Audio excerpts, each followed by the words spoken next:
Bala 35 mm prise en... C'est une partie de ma vie, en fait.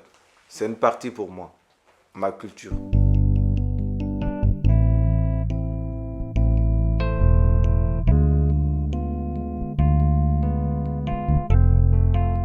Alex 35 mm prise en... Ouais, nous étions plus d'une vingtaine quand la Croix-Rouge Savamento nous a repêchés dans la mer. C'est grâce à Savamento qu'aujourd'hui, je suis encore en vie. Gassama 35 mm prise en... Il n'y a rien sur le désert. C'est pas un lieu où on peut vivre. C'est pas une zone qui est très très dangereuse.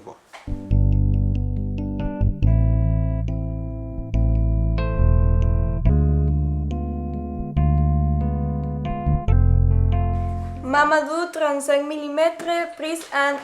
Samba Boy, foot brésilien. Le futur espoir du football africain. Capable de marquer, de faire marquer de buts. Je ne suis pas Messi ni Ronaldo, encore loin de Van Persie. Je suis juste moi, Barry. Je n'ai pas de manager, je fais ma propre promotion. Parce qu'ici en Afrique, 95% des gens sont des négatifs.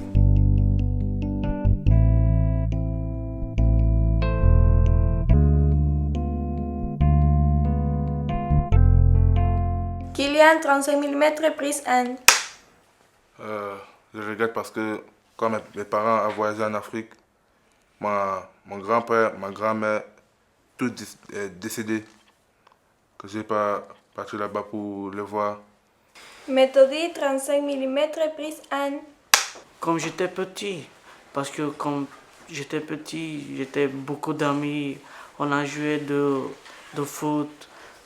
Parce que maintenant, tous les amis, ils sont regardés sur le téléphone, ils sont oubliés comment dire, comment on était petit. Salem 35 mm prise en... Je suis d'origine marocaine et nationalité italienne. Histoire vraiment inoubliable. Arnaud 35 mm prise en...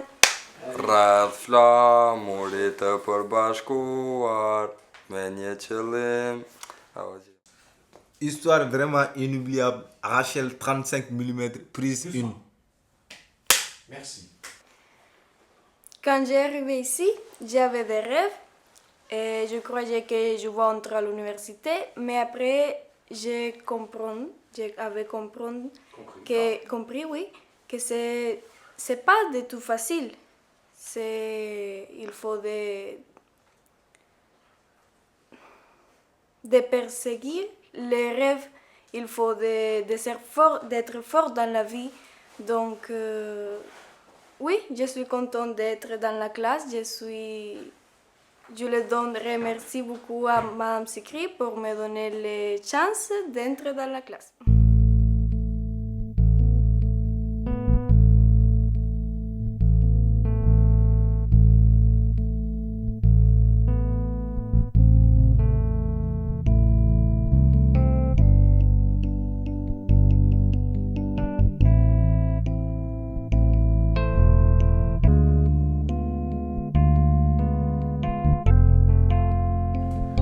Pour moi, l'Afrique, quand je vois que l'Afrique, ça ne va pas du tout, ça c'est lié à la colonisation où le dirigeant dirigé de l'Afrique, comme c'est toujours la France qui est derrière ces dirigeants corrompus et que ça n'arrive pas à stabiliser dans notre pays et voilà. Tout d'abord, j'étais à l'agence, une gare d'Irun en Espagne.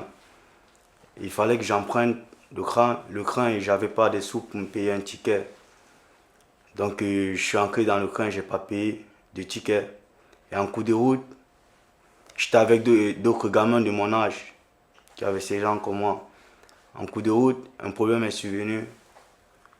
Quand nous sommes fait contrôler par les contrôleurs dans le train.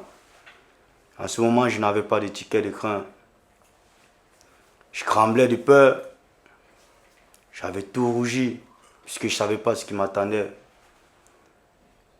Mais du moment où les contrôleurs, ils sont présentés, et après ils m'ont posé certaines questions. Ils m'ont demandé de me présenter, je me suis présenté, ils m'ont posé certaines questions. De pourquoi je n'avais pas de ticket de train. Ils leur ont fait comprendre que je n'avais pas de sous pour pouvoir me payer un ticket de train. Et que je venais de l'Espagne. Et que j'aimerais bien aller dans la ville de Bordeaux. Pour pouvoir intégrer à une ONG. Puisque je suis mineur isolé et j'ai personne. Tout a commencé en 2012. Quand, à la suite de Kadhafi, les gens armés sont descendus chez nous et ils ont attaqué les pays, tout est devenu cher. Du coup, mon père avait des amis qui travaillaient en Algérie. Donc on a décidé d'aller se réfugier là-bas pour pouvoir vivre mieux, quoi. Alors, je vous raconte une petite histoire. Une histoire qui s'appelle une histoire de première fois. Le 25 mai 2016 était mon tout premier jour européen. Je suis arrivé en bateau. Et c'était la première fois de monter en bateau. Et je suis arrivé pieds nus. C'était aussi la première fois de rester très longtemps sans chaussures. J'ai fait 48 heures sans chaussures. Et au cours du voyage, j'ai vu la séparation des eaux. Et les dauphins aussi. Malgré la peur au ventre, c'était parce que c'était la première fois en bateau, c'était pas évident. C'était magnifique de voir cette séparation des eaux et puis les dauphins qui nous accompagnaient et tout au long de nos voyages. Et arrivé au port, on a été interviewé, filmé par des journalistes. Et à l'hôtel, on était répartis à 5 dans les chambres. Et voilà, c'est parti. Une nouvelle vie va commencer. Loin de la famille, des amis d'enfance et la nourriture quotidienne. Pour les Africains, vous savez, la nourriture quotidienne, c'est l'oreille. Donc, loin de tout ça. Et quelques semaines après, convocation à la préfecture. Prise d'emprunt, demande d'asile. C'est quoi l'asile? Aucune idée. J'ai aucune idée de l'asile. Parce que quand je viens ici, ma mère elle m'a trompé. Elle a dit on vient en vacances. Après elle dit on va rester ici pour vivre ici. Toute ma famille était énervée, mais les enfants étaient énervés. Depuis ici, là, ça fait mal à la tête ici. Parce que j'ai pas dit au revoir à mes amis, ils ne savaient même pas. J'étais un peu énervé. Beaucoup de dépression à la maison, toujours. Je n'étais pas content, toujours. Je pense, je rêve.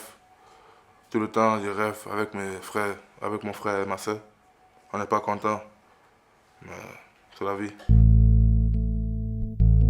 Bon, je crois que le plus qui me manque dans mon pays, c'est la famille. Vraiment la famille, mon cousin, ma cousine, mon tata, j'ai 4 tatas. C'est la famille. Ma grand-mère, tout, ça manque.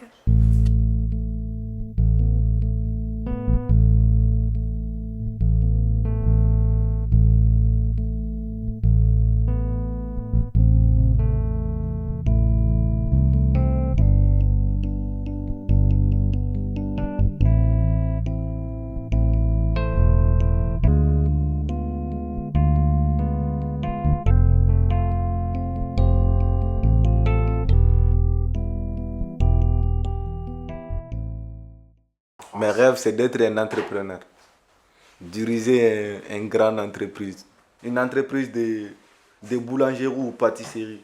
Mon pays, ça me manque vraiment. Si jamais j'aurai l'occasion d'aller monter une entreprise là-bas ou de quitter ce pays, c'est pas parce que je n'ai pas aimé la France ou vraiment mon pays me manque. Surtout, j'aimerais vivre avec ma famille. Je suis prêt à donner le meilleur de moi-même en exerçant une formation professionnelle avec lequel demain je pourrais organiser ma vie, je pourrais avoir une vie appropriée, une vie est vivement différente de celle d'hier. Bon, je me souhaite d'être un grand professionnel dans le métier ou les métiers que je vais apprendre, quoi. D'être grand et fort, transmettre ce que j'ai eu appris, de mettre ça aussi à mes frères, c'est tout. Et même fois ma mère, je la fais plein de bisous. Et puis je reviens en France encore, je travaille, je gagne ma vie, je construis au bled. Ouais. Je construis les entreprises au bled et pour les jeunes qui n'ont pas de diplôme, qui sont dans la rue. Et c'est ça ma vie. Pourquoi j'ai quitté la Guinée?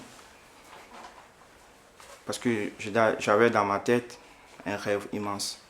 C'est quoi cet rêve? C'était de devenir footballeur. Moi, tout ce que je fais dans la vie, c'est quand ça correspond au foot. Sinon, je ne le fais pas. Actuellement, je vis dans la rue. Ça fait du bien.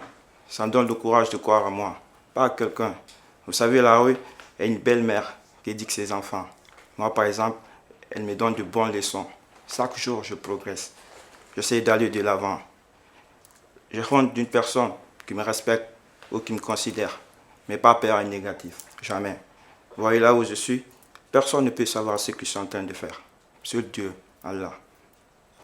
Dédicace à tous les enfants de la rue, à toute cette jeunesse oubliée, cette jeunesse qui vit dans la merde, cette jeunesse qui ne croit plus à la réussite.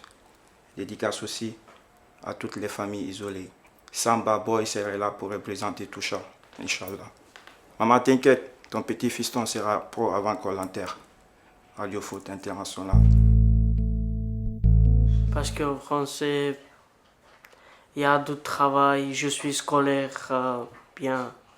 Après, comme j'ai fini avec l'école, je peux travailler, j'ai le diplôme. Et en Bulgarie, si tu as diplôme, tu travailles, mais tu ne touches pas bien, tu ne peux pas vivre. C'est pas comme ici en vrai, c'est pas comme en France. Parce qu'ici, tu travailles pour un mois et tu gagnes un salaire de 1200, 1300, 1500. En Albanie, il faut que tu travailles un mois, tu prends 350, 500 euros maximum. Bon, j'ai beaucoup de rêves. Et j'aime la psychologie, beaucoup la psychologie. J'aime aussi le commerce, vendeuse, c'est bon.